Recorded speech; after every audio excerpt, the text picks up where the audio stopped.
जय गुरुदेव। गुरुदेव।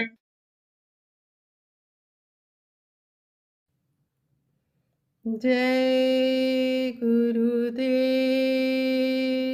जय गुरुदेव।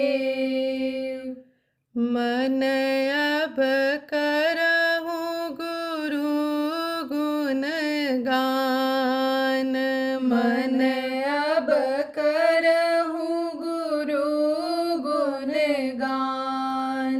देवी देव मनुज तन धन का। देवी देव मनुज तन धन का। बहुतक कीन्हो गान। मन अब करहूँ गुरु गुण गान। बहुतक कीन्हो गान। मन अब करहूँ गुरु गुण गान। सतगुरु तेरे जन्म के साथी। सतगुरु तेरे जन्म के साथी। देत फिरे तो है ज्ञान। मन अब करहूँ गुरु गुण गान। देत फिरे तो है ज्ञान। मन अब करहूँ गुरु गुण गान। भूल भरम बस नहीं पहचान्यो। भूल भरम बस नहीं पहचान्यो। तेहि तो भटक्यो खान। मन अब करहूँ गुरु गुण गान। तेहि तो भटक्यो खान। मन अब करहूँ गुरु गुण गान।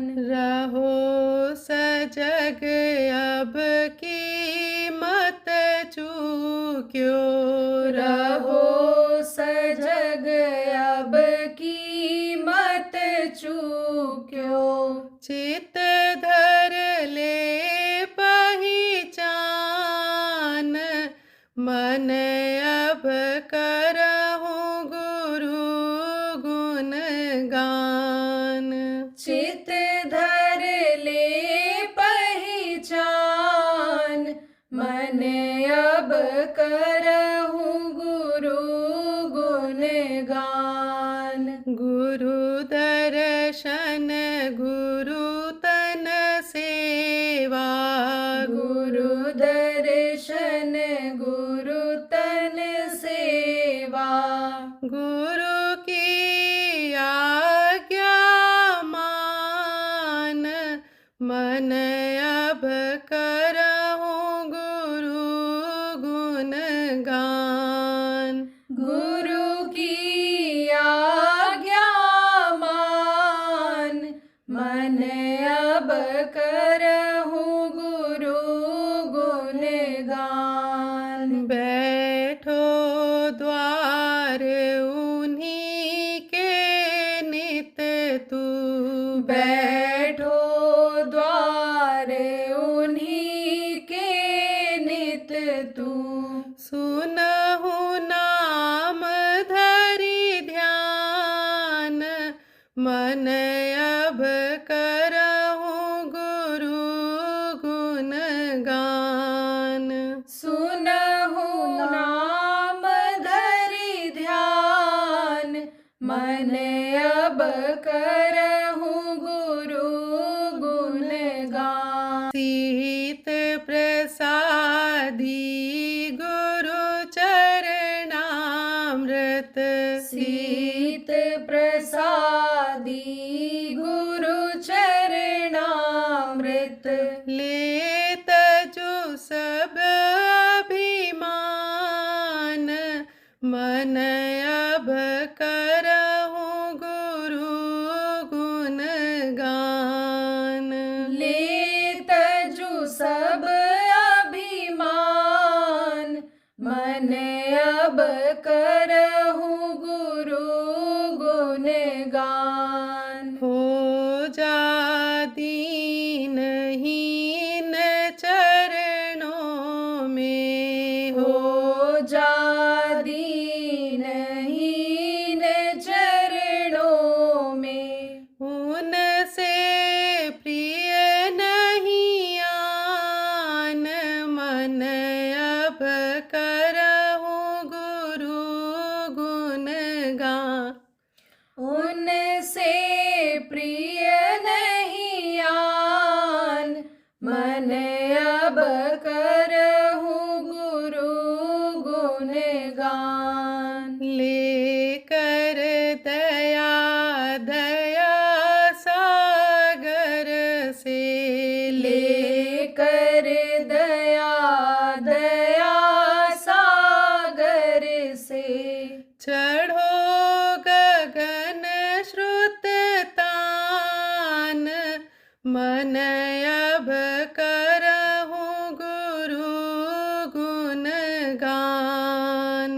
चढ़ो गगन श्रुत तान मन अब करहूँ गुरु गुण गान। जासे जन्म मरण से छूटो जासे जन्म मरण से छूटो पाओ पद निर्वाण मन अब करहूँ गुरु गुण गान। पाओ पद निर्वाण मन अब करहूँ गुरु गुण गान। मन अब करहूँ गुरु गुण गान। जय गुरुदेव। जय गुरुदेव।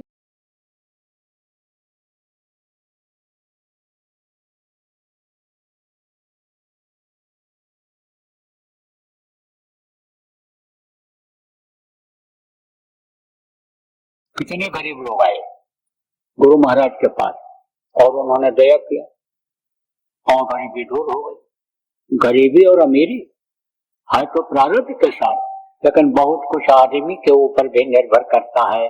कोई अगर बैठा ही ऐसे रहे तो समझो अगर उसको रोटी मिलती भी रहेगी तो जो धन मान लो बाप दादा छोड़ करके गए, किसी न किसी दिन तो वो जाएगा ही, खत्म ही होगा। और जब बगैर मेहनत का खाएगा तो बुद्धि कैसे सही रहे, फिर तो वो कोई भी नेक काम कर भी नहीं पाएगा। और पिता के पास जैसा धन आया उसको खाया तो बुद्धि वही उसी तरह की होगी, तो लक्ष्मी वहां से हट जाएंगी। क्यों? क्योंकि अच्छे काम में यानी समझो लक्ष्मी जब लगती हैं तब यानी समझो रुकती हैं, और जब बुरे काम में लग जाती बुद्धि नहीं काम करती है तब कहीं रुकती हैं। शराबी देखो, शराब की दुकान पर रुपया पैसा फेंक करके आता है, मांस की दुकान पर रुपया पैसा फेंक करके आता है, वहां सब लोग जुआ में दांव लगा देता है, तो इन लोगों के पास पैसा नहीं रुकता है, बरकत नहीं होती है। कोई मार करके लाता है, कोई लूट करके लाता है, कोई जेल दुखा करके लाता है, उसके पास धन नहीं रुकता है, बरकत नहीं मिलती है, धन की कमी हो जाती है। और जब तरीका बता दिया जाता है, गुरु महाराज ने बहुत से लोगों को बता दिया कि बरकत कैसे मिलेगी, तुम्हारा दुख कैसे दूर होगा, तो गुरु महाराज का विश्वास हुआ। और जब विश्वास हुआ, जब यह दुख दूर हुआ शरीर का, मानसिक कष्ट जब लोगों का दूर हुआ, तब गुरु महाराज के बातों को सुनने के लिए बराबर आते जाते रहे। तो बार बार जब सत्संग लोगों को मिला तब वो जो गंदगी थी, मैला, ये सब कट कर जावे, सत्संग जल जब कोई पावे, जब सत्संग मिला तो गंदगी साफ हुई और फिर लोगों के समझ में आया कि भाई खाने पीने मौज मस्ती के लिए ही यह मनुष्य शरीर नहीं मिला है। यही काम तो अन्य जानवर भी करते हैं, खाते हैं, बच्चा पैदा करते हैं, दुनिया संसार से चले जाते हैं, और वही काम अगर हम भी करते रहे तो हमारे उनमें अंतर क्या रहेगा। यह बात उनके समझ में आया और फिर इच्छा जगी। इच्छा जगी किससे? देवी देवताओं के दर्शन करने के लिए, प्रभु से मिलने की जब इच्छा जगी, जो इसी मनुष्य शरीर में ही मिला करता है, इसी में लोगों को मिला, इसी में दिखाई पड़ा, उसकी इच्छा जब अनजाहिर हुई तब उन्होंने नाम दे दिया और नाम दे करके नाम की कमाई कराया, नाम का सुमिरन कराया, ध्यान कराया, भजन कराया और फिर जीवों को निज घर भेज दिया। निज घर किसको कहते हैं? यहाँ से आना जाना नहीं होता है। और यह घर आप समझो जिसमें आप रहते हो, यह घर आपका आने जाने का घर है, आना जाना रहता है इसमें। देखो बाप दादा ये इसी घर को कहते थे यह घर मेरा, यह घर मेरा, और आप भी इसी घर को कह रहे हो यह घर मेरा, यह घर मेरा। तो यह आपका असला घर नहीं है। मरने के बाद जिस घर को बाप दादा अपना कहते थे, उसी घर में चूहा बन करके आ गए, कुत्ता बन करके आ गए, कोई भी अन्य समझो कीड़ा मकोड़ा बन करके आ गए, उसमें घूमते भले रहे। सांप बनकर भले जो धन गाड़ करके जमीन के अंदर गए रखवाली करने के लिए आते रहे, लेकिन ऐसे पहचान में नहीं आते हैं। तो यहाँ आने समझो ये जो है आने जाने का है, लेकिन वो आने जाने का नहीं, वहां पहुंचाने के बाद इधर नहीं आना जाना होता है। तो प्रेम में गुरु महाराज ने बहुत से लोगों को बताया और जाने से पहले परंपरा के अनुसार मुझे नाचीज को आदेश दिया कि तुम और लोगों को बताओ, लोगों को प्रभु से मिलने का रास्ता बताओ, देवी देवताओं के मिलने का रास्ता बताओ। वो अनेक जो महापुरुष लोगों को लाभ मिला वो लाभ लोगों को दिलाओ। दिखाई न पड़ता तो कैसे कहते कबीर साहब कि जो तिल माही तेल है, जो चकमक में आग, तेरा साईं तुझ में जान सके सो जान, का कस्तूरी कुंडल बसे मृग ढूंढ है बनमाए, ऐसे घट घट राम है दुनिया देखत ना। लेकिन अब इन बाहरी आंखों से तो दिखाई नहीं पड़ सकते हो, दिखाई कैसे पड़ेंगे? और है कहाँ पर वो तो अंतर में है ना। घट घट मेरा स्वाइया, क्या कहा मेरा ने, घट घट मेरा साइया, सुनी सेज न कोई, अब बलिहारी व घट का जा घट प्रगट होए। सबके अंदर वो है, लेकिन वो घट बलिहारी है, धन्य है, पूजनीय है कि जिसके घट में वो प्रकट हो गया। वो धन्य है कि घट में ही उसने दर्शन कर लिया उस प्रभु का, वो धन्य है। तो वो इन आंखों से तो देखा नहीं जा सकता है, दिखाई कैसे पड़ता है? इन्हीं दोनों आंखों के बीच में जो जीवात्मा बैठी हुई शरीर को चलाने वाली, उसमें एक आंख है जिसको दिव्य दृष्टि कहा गया, आत्म चक्षुषु नेत्र कहा गया, उससे वो दिखाई पड़ता है। अब आप कहोगे भाई उससे हमको तो दिखाई नहीं पड़ता, दिखाई पड़ेगा, लेकिन जब जो पर्दा लगा है, जो गंदगी लगी हुई है, वो साफ हो जाएगी। जैसे आंख में पर्दा जमा हो जाता है, पर्दा लग जाता है, कैसा धूल गंदी चीजें ये जो आ जाती हैं, जमा हो जाती हैं ज्यादा दिन से, तो उसका मैल जमा हो जाता है। डॉक्टर जब उसको हटा देता है, पर्दे को, जाला मालों को हटा देता है, ऑपरेशन कर देता है, तो बाहरी आंखों से जैसे दिखाई पड़ने लगता है, ऐसे अंदर वाली आंख से दिखाई पड़ने लगता है। अब अंदर वाली आंख से देवी देवता देखे जा सकते हैं, प्रभु भगवान जिनको कहा गया वो देखे जा सकते हैं, शिव जी, ब्रह्मा, विष्णु, ये सब देखे जा सकते हैं अंदर वाली आंख से। तो वो पर्दा जब हटेगा, पर्दा जब हटता है, पर्दा किस चीज का है? कर्मों का। पता है ना, आजाद कर दिया, हाथ से अच्छा करो, बुरा करो, पैर से अच्छे काम के लिए जाओ, बुरे काम के लिए जाओ, आंख से अच्छा देखो, बुरा देखो, कान से अच्छा सुनो, बुरा सुनो, आजाद हो। अब इस आजादी में बहुत से लोग जान भी नहीं पाते हैं कि क्या अच्छा है क्या बुरा है। तो कुछ तो जान करके गलती करके कर्म इकट्ठा कर लेते हैं, कुछ अनजान में इकट्ठा कर लेते हैं। तो ये दोनों जो है, चाहे जान में इकट्ठा करो और चाहे अनजान में इकट्ठा करो, दोनों दुखदायी होता है। चाहे जान करके कोई जहर खा ले और चाहे अनजान में कोई जहर खाए, जहर तो अपना असर जताएगा ही जताएगा। ऐसे ही ये कर्म जो बन जाते हैं उसका पर्दा लग जाता है, जिससे वो आंख बंद हो जाती है। कर्मों का पर्दा जब हटेगा तो वो इसी मनुष्य शरीर में ही दिखाई पड़ेगा, तो इसी में दिखाई पड़ता है। इन्हीं दोनों आंखों के बीच से रास्ता गया हुआ है। वो जो अनहद वेदवाणी आकाशवाणी जिसको कहते हैं 24 घंटे हो रही है, वो सुनाई तब पड़ती है कि जब जीवात्मा का जो कान है बंद है इस समय कर्म की वजह से, वो साफ होता है, उस कान से वो आवाज सुनाई पड़ती है। तो सबके अंदर में है रास्ता, सबके अंदर में है। देखो ये कान भले बंद हो जाए, ये कान आप ये समझो कि काम भले न करे, छोटा हो जाए बड़ा हो जाए, लेकिन वो कान न तो छोटा होता है न बड़ा होता है, वो उतना बड़ा है। और जीवात्मा भी उतनी ही बड़ी है, चाहे बच्चे के अंदर हो, चाहे जवान के अंदर हो, चाहे पहलवान के अंदर में हो, चाहे हाथी घोड़ा के अंदर में हो, चाहे कीड़ा मकोड़ा के अंदर में हो, पक्षी में जन्म हो, लेकिन वो जीवात्मा उतनी की उतनी रहती है। बाकी ये शरीर के अंग बढ़ते हैं, छोटे होते हैं, कोई बात नहीं है, लेकिन वो जीवात्मा उतनी को उतनी बड़ी रहती है। तो उस कान से आवाज को सुनते हैं जो 24 घंटे हो रही है, अनहद वेदवाणी जिसको आकाशवाणी कहा गया। तो प्रेम गुरु के आदेश से सुनने का रास्ता आज आपको बताऊंगा। आज आपको आंख से देखने को जो ध्यान कहते हैं वो बताऊंगा, कान से सुनने को जो भजन कहते हैं वो बताऊंगा, और वो नाम बताऊंगा आपको कि जिससे इस वक्त पर कलयुग में मुक्ति और मोक्ष मिलेगा। इस भवसागर से जीव पार होगा, आप पार होगे, जन्मने मरने से छुटकारा पाओगे। वो रास्ता आपको बताऊंगा, वो नाम आपको बताऊंगा।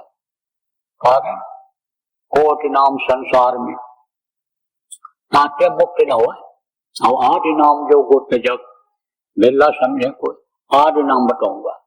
जब से दुनिया बनी, संसार बना, देवी देवता बने, अंडपिंड ब्रह्मांड बना, तब से ये नाम चला रहा, आदि नाम है ये, आदि नाम। आप ये समझो जब तक ये धरती आसमान रहेगा, आदमी औरत पेड़ पौधे कीड़े मकोड़े पशु पक्षी रहेंगे, तब तक यह नाम रहेगा।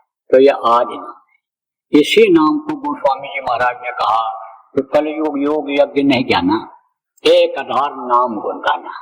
कलयुग में कोई योग यज्ञ जप तप नहीं है, कलयुग में एक है नाम है, और नाम का आधार है। नाम यानी कलयुग केवल नाम आधार, और सुमे सुमे नरत रह पारा, कलयुग योग यज्ञ नहीं दियाना, एक आधार नाम गुण गाना। उन्होंने कहा कलयुग केवल नाम आधारा, नाम वो नाम कि जिससे कलयुग में यानी उद्धार हो जाए, जिससे भवसागर जीव पार हो जाए, वो नाम कि नाम ले तो बहुत सिंधु सुखाही, सुजन विचार करो मन माही। नाम लेते ही यह भवसागर सूख जाए। देखो नदी में पानी भरा हो, या मान लो बाढ़ आ जाए और आपके गांव तक पानी आ जाए, और आपको गांव से अपने यानी जिला रेवाड़ी में जाना हो तो बहुत टाइम लगेगा, वही आपके लिए भारी पड़ेगा। पहुंचने में आपको बहुत देर लगेगा, पानी में से जा करके वहां पहुंचने में। वो सूखा हुआ है और सागर सूख गया तो पार होने में आसानी रहेगी। कहने का मतलब यह है कि इस गृहस्थ आश्रम के भवसागर में आप आराम से जिंदगी निकाल ले जाओगे, और नहीं तो इसी गृहस्थ आश्रम में बताया ना, गाली गलौज मार काट जूता लात सब चलता है। इसी में अनिकोप करके लोग क्या क्या कर डालते हैं, अभी शुरू में आपको बताया है। तो नाम ले तो बहुत सारे सुखाई, सुजन विचार करो मन वही, नाम लेते ही बहुत सागर सूख जाए। चौहजो को चौसठ नाम बढ़ाओ, नाम प्रभाव, कल विशेष नहीं अनुभव। हर युग में इसका महत्व रहा है, चाहे सतयुग रहा हो, चाहे त्रेता रहा हो, चाहे द्वापर रहा हो, चाहे कलयुग रहा हो, हर युग में नाम का महत्व रहा है। और सच पूछो तो नाम से ही ये दुनिया टिकी हुई है, नाम से ही ये जुड़ी हुई है, शब्द से ही ये दुनिया टिकी हुई है। तो नाम क्या है? ये मुंह से बोलने वाला नाम नहीं है। मुंह से बोलने वाला नाम अलग होता है, और सुनने वाला नाम जो होता है वो ध्वन्यात्मक नाम कहलाता है, शब्द भेदी नाम कहलाता है। आनी आवाज, मुंह से जो बोलते हो, शब्द बोलते हो, शब्द निकलता है। तो वो सुनाई पड़ता है। जैसे इस मुंह से बोलते हो इस कान से सुनाई पड़ता है, ऐसे ही वो शब्द जो हो रहा है, आवाज हो रही है अंदर के कान से सुनाई पड़ता है। तो शब्द से ही सब कुछ ये बना हुआ है, दुनिया शब्द से ही बनी हुई है। नाम का ही एक आधार है कि जिससे ये सृष्टि चल रही है, तो वो है ध्वन्यात्मक नाम। इसको निर्मायक नाम कहते हैं। निर्मायक किसको कहा जाता है? जो इस माया के लोक में जन्म नहीं लेते हैं, माँ के पेट में नहीं आते हैं, वो निर्मायक होते हैं। उनके मुंह से जो, उनके लोक से जो आवाज निकलती है वो ध्वन्यात्मक नाम कहलाता है। और एक होता है माँ के पेट में बन करके पल करके बाहर निकलते हैं, काम करने के लिए आते हैं। कौन सा काम? दुष्टों के संहार का काम, धर्म की स्थापना करने के लिए आते हैं। तो वो एक नाम को जगाते हैं। किस लिए जगाते हैं? जिस काम के लिए वो आते हैं, अपना काम पूरा करने के लिए जगाते हैं। और किस लिए जगाते हैं? लोगों को विश्वास दिलाने के लिए जगाते हैं। जय गुरुदेव नाम की बराबर आदत डालो। सुबह उठो, जय गुरुदेव नाम की ध्वनि बोलो, जय गुरुदेव बोल करके कोई काम शुरू करो, तो देखो कितना अच्छा रहता है, कितना अच्छा लगता है। आपको कैसे बनता है काम, करके देख। तो ये तो रहा वर्णात्मक नाम सबके लिए है। और ये जो ध्वन्यात्मक नाम है वो 5 नाम है। वो मैं जो आप लोग यहाँ पर आए हो उनको बता रहा हूँ। आपके परिवार वालों को आप मत बताना, उनको तो फिर जानने सुनने के लिए एक बार सत्संग में लाना ही पड़ेगा। एक बार जब सुन लेंगे तब आप उनको बता सकोगे। तो यह है ध्वन्यात्मक नाम, यह है 5 नाम। जिसका नाम होता है उसका रूप होता है और उसका स्थान होता है। जैसे आपका नाम है और आपका रूप है, और आप कहीं रहते हो आपका स्थान है, और आपके मुंह से आवाज निकलती है, आपकी आवाज है। ऐसे ये 5 धनी हैं। इनका नाम है, इनका रूप है और इनका स्थान है और इनकी है आवाज। बताना मत किसी को। अगर आप बता दोगे तो उसका कोई फायदा नहीं होगा। और अगर इन्होंने ये सोच लिया कि ये मेरी इज्जत नहीं किए, ये हमको बताने लग गए लोगों को, तो कोई नुकसान हो तो नुकसान का कोई भी काम आप मत करना। देखो प्रेम, जिसको आदेश होता है उसके मुंह से सुनना जरूरी होता है, वही फलदायी होता है। और नहीं तो कहा गया राम राम सबको कहे, ठग ठाकुर चोर, बिना प्रेम रीझे नहीं स्वामी नंद किशोर। तो समझो कि यह एक अलग सिस्टम ही है, उसके मुंह से सुनना जरूरी होता है। तो पीपल, पाकड़ और रसाल ये 3 पेड़ होते हैं। इनका फल अगर सीधे जमीन पर गिर जाए, बीज अगर सीधे जमीन पर गिर जाए तो उसमें जमाव नहीं होता है, अंकुरित नहीं होता है, पौधा नहीं बनता, फल नहीं लगता है। पक्षी उसको खाता है और उसके मुंह से जब बीज नीचे गिरता है जमीन में तो वो अंकुरित होता है, उसमें पौधा बनता है, वो उससे अन्य लोगों को फल मिलता है। तो आप किसी को भी मत बताना, नंबर 1 बात। नंबर 2 बात यह है कि आपको भी ध्यान लगाना बताऊंगा। ध्यान लगाना किसको कहते हैं? आंख से देखने को ध्यान कहते हैं। भजन करना बताऊंगा, कान से सुनने को कहते हैं भजन। भजन कहते हैं कान से सुनने को। तो भजन करना, ध्यान लगाना आपको बताऊंगा। और जब आप ध्यान लगाने लगोगे, भजन करने लगोगे, तो आपको कुछ दिखाई पड़ेगा अंदर में। आंख तो बंद रहेगी, लेकिन जैसे ऐसे देखते हो बाहर आंख खोल करके, ऐसे आंख बंद रहेगी तो अंदर में बहुत सी चीजें दिखाई पड़ेंगी। और ऐसी ऐसी चीजें दिखाई पड़ेंगी कि जो कभी आंख देखे नहीं, वो सुंदर और मनमोहक चीजें दिखाई पड़ेंगी, जो इस यहाँ के हिसाब से अचरज सा आपको लगेगा कि अचरज देखा भारी साधो, अचरज देखा भारी रे, गगन बीच अमृत का कुआं, झरे सदा सुखकारी रे। कहते गगन के बीच में अमृत का कुआं है और वहां से देखो हमेशा अमृत की बरसात होती रहती है। जो पीता है छक छक करके वही अमर हो जाता है, वही तृप्त हो जाता है। बिना भूमि एक महल बना, कहते जमीन नहीं है लेकिन महल बना हुआ है। बिना भूमि एक महल बना है, तामे ज्योति अपारी रे, रोशनी ही रोशनी है। कोई हाइड्रोजन नहीं जल रहा, कोई ट्यूबलाइट नहीं जल रही, कोई दिया चिराग नहीं जल रहा है, लेकिन उसमें मकान में रोशनी ही रोशनी, अंधेरा नाम की चीज ही नहीं है। बिना भूमि एक महल बना है, तामे ज्योतियां पारी रे, अंधा देख देख सुख पावे, बात बतावे सारी रे, अचरज देखा भारी साधो, अचरज देखा भारी रे। बिना बजाए निषदन बाजे, कोई बजा नहीं रहा है लेकिन बजता ही रहता है। बिना बजाए निषदन बाजे, घंटा शंख नगारी रे, बहिरा सुन सुन मस्त होता है, तन की सुध बिसारी रे। तो समझो कि अचरज दिखाई पड़ेगा। अब उस अचरज को जब देखोगे तो हजम नहीं कर पाओगे, बताने लग जाओगे दूसरे को, और दूसरों को बताने लग जाओगे, बस वो हो जाएगा फन। तो देखने पर और सुनने पर जो खुशी हुई थी वो खुशी खत्म हो जाएगी, फिर आंखों से आंसू आएगा। देखो, मीरा ने गुरु बनाया, रानी थी, रविदास जी को गुरु बनाया और उनसे मिला उसको नाम, यही नाम जो आज आपको बताऊंगा। गुरु अने पायो रे मैंने नाम रतन धन पायो। कहा रत्न है ये नाम, इसकी कोई कीमत नहीं है, ये नाम रतन धन पायो। वस्त्र अमोलक दी मेरे सतगुरु, कृपा कर अपनायो। वस्त्र अमोलक दे करके उन्होंने अपना लिया, अपना बना लिया।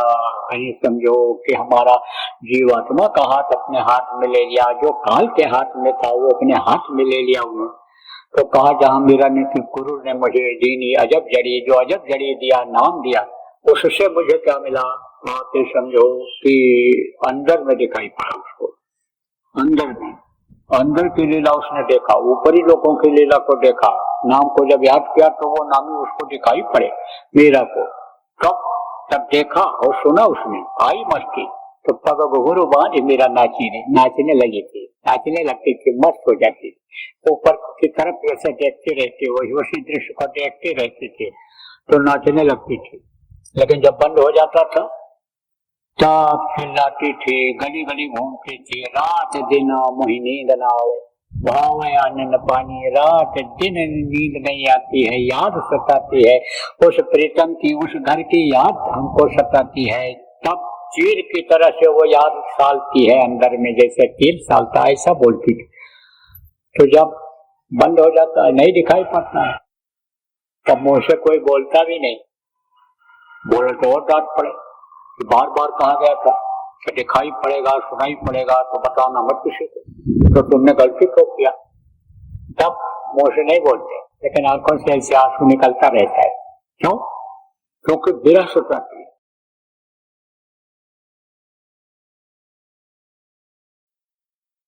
जो दुनिया और दीन दोनों बनता है, धन पुत्र परिवार में बढ़ोतरी होती है, मानसिक कष्ट भी दूर होता है, आर्थिक कष्ट भी दूर होता है, मानसिक कष्ट दूर होता है, शारीरिक कष्ट दूर होता है। इन्हीं में मिल जाएंगे आपको। बीमारियां रहती थी और निकल पड़े। बीमारी जिस कर्म के कारण पैदा किया था उस कर्म को काटने के लिए प्रचार प्रसार में निकल पड़े, स्वस्थ होकर के आ गए। पिचके हुए गाल थे, भरे हुए गाल आए, घर में कोई दिक्कत नहीं। बच्चे कहते हैं पिताजी प्रचार ही करो, औरत भी खुश हो गई, अरे स्वस्थ रहे चाहे जहाँ रहे, काम तो ये सब चल रहा है, काम कोई रुकने वाला है। अनुभव करके देख लो आप। गुरु महाराज छोड़ करके गए काम आपके लिए, क्या कि लोगों को शाकाहारी बनाओ, नशा मुक्त बनाओ, सतयुग देखने के लायक बनाओ, लोगों को समझाओ और बताओ कि युग परिवर्तन जब जब होता है, बहुत लोग मरते हैं, त्रेता में बहुत मरे, द्वापर में बहुत मरे, तो कलयुग जाएगा तो छोड़ेगा? नहीं छोड़ेगा। तो समझाओ लोगों तो काम मिल जाता है। ये भजन है, ध्यान है, इसमें जल्दी मन नहीं लगेगा तो इस काम में लगना रहेगा। जय गुरुदेव। सरकारी व गैर सरकारी अनुदान के लिए बिना सत्संगियों के सहयोग द्वारा जनहित के कार्यों में लगी हुई बाबा जय गुरुदेव धर्म विकास संस्था का मुख्यालय पिंगलेश्वर रेलवे स्टेशन के सामने मक्सी रोड, उज्जैन, मध्य प्रदेश में है। यहाँ पर सत्संग व नामदान का कार्यक्रम होता रहता है, अतः आप श्रोताओं से अनुरोध है कि बाबा उमाकांत जी महाराज के आश्रम उज्जैन एक बार परिवार सहित जरूर पधारिएगा। आपके सुझाव के लिए व्हाट्सएप नंबर 9575600700। जय गुरुदेव।